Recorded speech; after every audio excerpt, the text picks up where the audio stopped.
जय हिंद साथियों, स्वागत है आप सभी का हमारे YouTube चैनल अमन आकाश स्टडी में। चलिए अभी जो है आप लोगों को ट्रिग्नोमेट्री का जो इम्पोर्टेंट फार्मूलाज है उसे मैं रिवाइज करवा दे रहा हूँ, ताकि ये आगे आने वाले चैप्टर्स में आपको दिक्कत ना करे, क्योंकि ट्रिग्नोमेट्री का यूज सभी जगह होता है।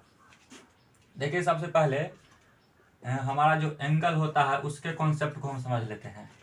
ये हमारा कोई इनिशियल लाइन है, तो इसके बीच का जो मेजर होगा इसे हम क्या बोलते हैं? एंगल।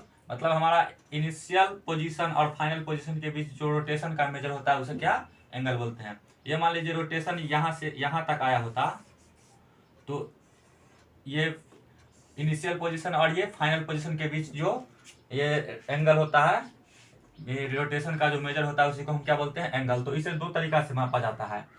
पहला होता है डिग्री मेजर और एक होता है रेडियन मेजर। तो डिग्री मेजर में यदि हम यहाँ से शुरू करके और फिर चारों ओर घूम के फिर से यहाँ जाए तो ये हमारा 360 डिग्री के इक्वल होता है, और रेडियन मेजर में ये एंगल हमारा 2 पाई के इक्वल होता है। तो हमारा 360 डिग्री बराबर 2 पाई रेडियन हो जाता है। तो इसलिए पाई बराबर हमारा 180 डिग्री होता है। यदि मान लीजिए हमें दिया गया हो 60 डिग्री, कोई डिग्री मेजर में एंगल दिया गया हो और इसे हमें कन्वर्ट करना हो किस में? पाई में, तो हाँ रेडियन मेजर में। तो हम क्या करेंगे, हमारा जो भी एंगल मेजर होगा उसे हम पाई अपॉन 180 से मल्टीप्लाई कर देंगे। हमारा क्या हो जाएगा? रेडियन मेजर निकल के चला आएगा, मतलब पाई/3। यदि हमारा मान लीजिए रेडियन मेजर दिया गया हो, मान लीजिए पाई/2 हमारा रेडियन मेजर दिया गया हो और इसे हमें कन्वर्ट करना हो डिग्री में, तो डिग्री में कन्वर्ट करने के लिए हम क्या करेंगे? 180 बट्टा पाई से मल्टीप्लाई कर देंगे, 90 डिग्री हमारा चला आया। तो इस तरह से हम रेडियन मेजर को डिग्री मेजर में कन्वर्ट कर सकते हैं और डिग्री मेजर को रेडियन मेजर में आसानी से कन्वर्ट कर सकते हैं। चलिए अब हमारा जो मेन ट्रिग्नोमेट्रिक फंक्शंस है, साइन, कॉस, टैन, कॉट, सेक, कॉसेक, उन सभी का देख लेते हैं कि हमारा first quadrant, second quadrant, third quadrant और फोर्थ क्वाड्रेंट, इसमें वैल्यू क्या होता है। साइन फंक्शन का हमारा फर्स्ट और सेकेंड में पॉजिटिव वैल्यू होगा, और थर्ड में जो हमारा है साइन फंक्शन का वैल्यू, और फोर्थ में क्या होगा? नेगेटिव हो जाता है। इसी तरह हमारा जो कॉस फंक्शन होगा उसका वैल्यू फर्स्ट और फोर्थ क्वाड्रेंट में पॉजिटिव होगा, ये दोनों में नेगेटिव होगा। हमारा जो टैन फंक्शन है और कॉट फंक्शन है उसका वैल्यू क्या होगा? फर्स्ट क्वाड्रेंट में पॉजिटिव, मतलब फर्स्ट क्वाड्रेंट में सभी का वैल्यू पॉजिटिव होगा, और उसके बाद जो हमारा टैन का वैल्यू है इसमें नेगेटिव होगा, इसमें फिर से पॉजिटिव होगा, और फोर्थ क्वाड्रेंट में क्या हो जाएगा? नेगेटिव हो जाएगा। इसी तरह से हमारा जो सेक फंक्शन होगा ठीक कॉस फंक्शन की तरह फर्स्ट और फोर्थ में पॉजिटिव होगा और थर्ड और सेकंड और थर्ड में नेगेटिव वैल्यू लेगा। और हमारा कॉसेक फंक्शन जो है साइन फंक्शन की तरह फर्स्ट सेकंड में पॉजिटिव होगा और थर्ड फोर्थ में नेगेटिव वैल्यू लेगा। फॉर एग्जाम्पल हमारा जो साइन 120 डिग्री है, तो ये किस क्वाड्रेंट में लाई करेगा? सेकंड में, तो इसका वैल्यू पॉजिटिव होगा। यदि हमारा कॉस 120 हो तो ये नेगेटिव हो जाएगा इसका वैल्यू, क्योंकि सेकंड क्वाड्रेंट में कॉस का वैल्यू क्या होता है? नेगेटिव होता है।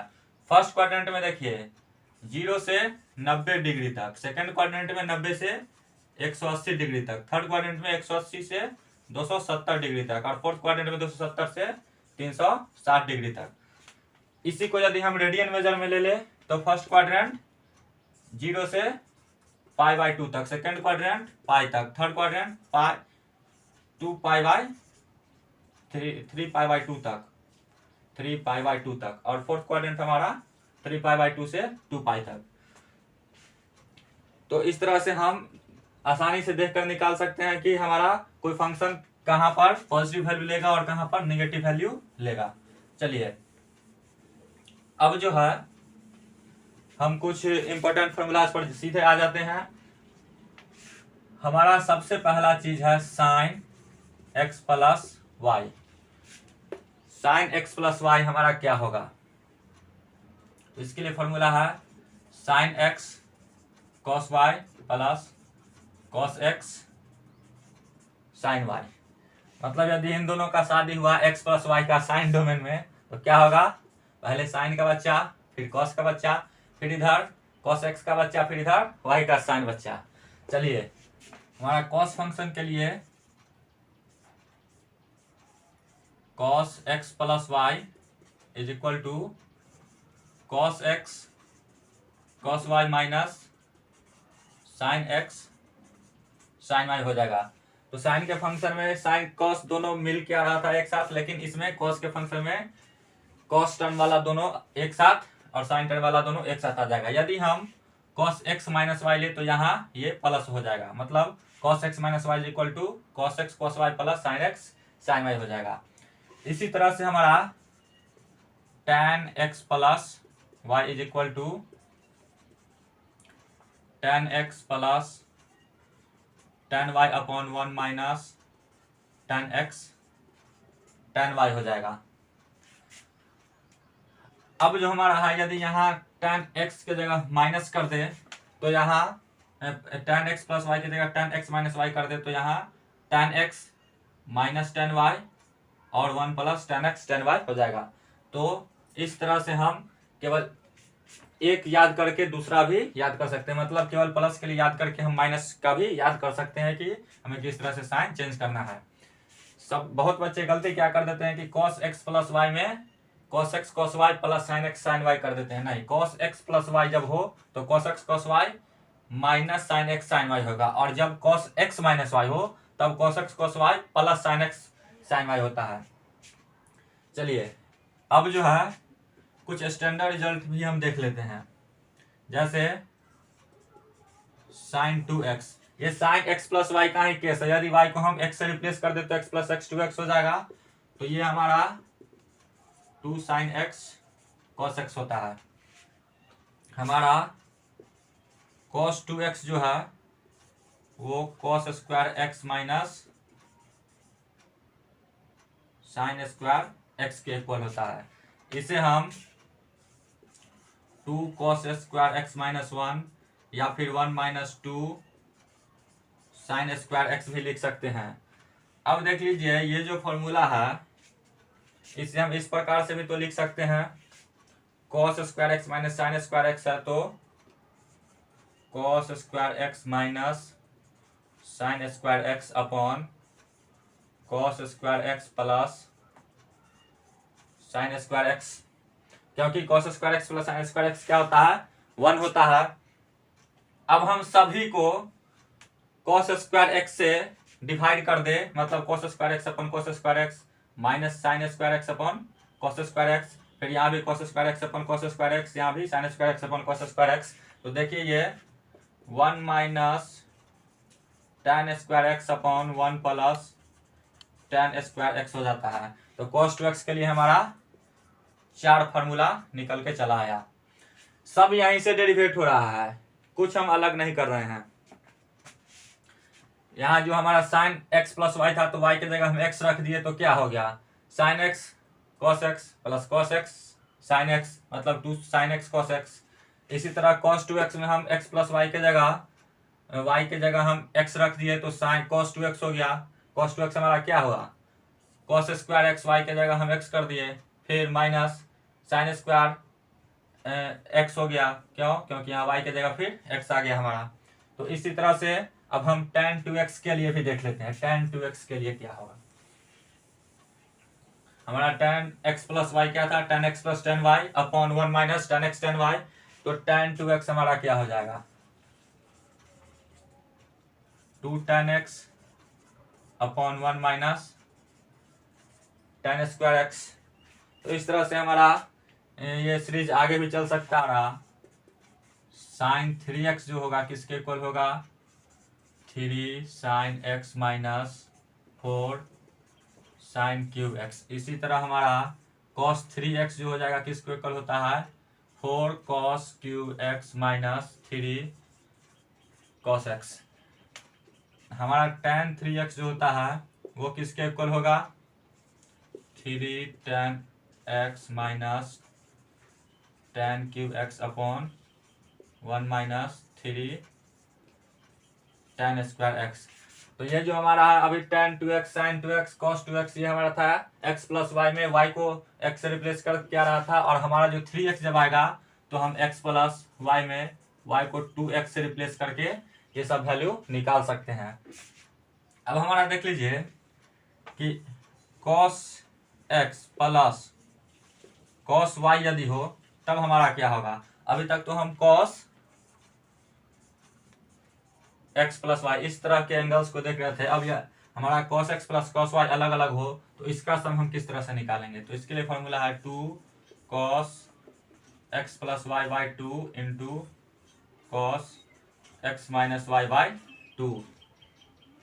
हमारा यदि cos x minus cos y हो तो इसके लिए फॉर्मूला है -2 sin x plus y upon 2 into sin x minus y upon 2। इसी तरह हमारा यदि साइन फंक्शन के लिए हमको देना हो sin x plus sin y तो उसे हम किस तरह से लिखेंगे। sin x plus sin y तो 2 sin x plus y by 2 cos x minus y by 2। इसी तरह यदि हमारा sin x minus sin y हो तो ये हो जाता है हमारा 2 cos x plus y by 2 into sin x minus y by 2। तो ये हमारा कुछ बेसिक फॉर्मूलाज था। अब हम देख लेते हैं कि हमारा यदि साइन फंक्शन हम कहीं भी देखें और इसका वैल्यू 0 हो तो हमारा x किसके इक्वल होगा। साइन फंक्शन का वैल्यू हमारा जब भी 0 हो x हमारा n पाई के इक्वल होगा। n जहां कोई भी इंटीजर हो सकता है, 0 1 2 3 कुछ भी हो। यदि हमारा sine x is equal to 0 हो तो x इज इक्वल टू हमारा n पाई होगा हर हाल में। यदि हमारा cos x is equal to 0 हो, ये सब फॉर्मूलाज हमें ट्रिग्नोमेट्रिक इक्वेशंस में काम देगा। ट्रिग्नोमेट्रिक इक्वेशंस में ये का प्रॉब्लम सॉल्व करने में ये सब काम देता है। यदि हमारा cos x इक्वल टू 0 हो तो वो हमारा किसके इक्वल होगा, हमेशा n प्लस 1 पाई बाई 2 के इक्वल होगा। x इज इक्वल टू यदि हमारा cos x बराबर 0 दिया हो तो हमारा x किसके बराबर होगा, n plus 1 into pi by 2 के इक्वल। देख लीजिए हमारा यदि n 0 हो तो x हमारा क्या हो जाएगा, पाई बाई 2। तो cos पाई बाई 2 क्या होता है, 0 होता है। यदि हमारा n इज इक्वल टू 1 हो, सॉरी 2n प्लस 1, यदि n इज इक्वल टू हमारा 1 हो तो 3 पाई बाई 2, तो cos 3 पाई बाई 2 भी हमारा क्या होता है, 0 होता है। तो इस तरह sin x is equal to 0 तो x हमारा पाई का इंटीग्रल मल्टीपल होगा। यदि हमारा cos इज इक्वल टू 0 तो x हमारा 2n plus 1 into pi by 2 के इक्वल होगा, जहाँ n हमारा क्या है, कोई भी इंटीजर है। इसी तरह हमारा tan फंक्शन कब 0 होगा, tan x is equal to क्या होता है, sin x upon cos x। तो जब भी हमारा sin x 0 हमारा tan x भी 0। यदि हमारा cos x 0, जहां भी cos x 0 होता है वहां पर क्या होगा, tan फंक्शन इनफाइनाइट चला जाएगा।